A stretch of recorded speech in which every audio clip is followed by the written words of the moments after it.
আসসালামু আলাইকুম, সবাইকে ঈদ মোবারক। আমাদের বাসা থেকে আমার ভাই বোনরা সবাই আসতেছে, এই জন্য আম্মু মইদের জন্য কি রান্না করতেছেন।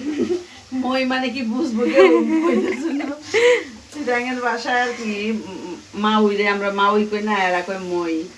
আমার জিয়ারই আমার মই বলে, এই জন্য বলতেছে মইদের জন্য কি রান্না করবেন। সবাইকে ঈদ মুবারক, ঈদ মুবারক, ঈদ মুবারক। আপনারা সবাই কেমন আছেন?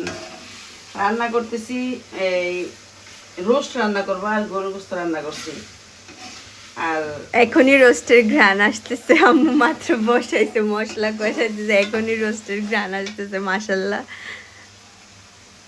আপনারা সবাই কেমন আছেন কমেন্টে অবশ্যই জানাবেন। কমেন্ট করতে এত কষ্ট হয় কেন?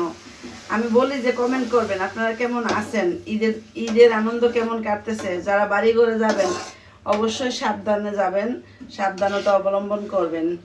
একটা গাড়ি পান নাই পরের গাড়িতে যাবেন। সময়ের চাইতে জীবনের মূল্য অনেক বেশি, আমরা আসলে বুঝি না এই জিনিসটা। যাই হোক, আপনারা সবাই ভালো থাকেন, সুস্থ থাকেন। ঈদের শুভেচ্ছা রইল আমার পরিবারের পক্ষ থেকে আপনাদের। আমার 1,30,000 পরিবারের জন্য রইল আমার প্রাণ ঢালা ভালোবাসা।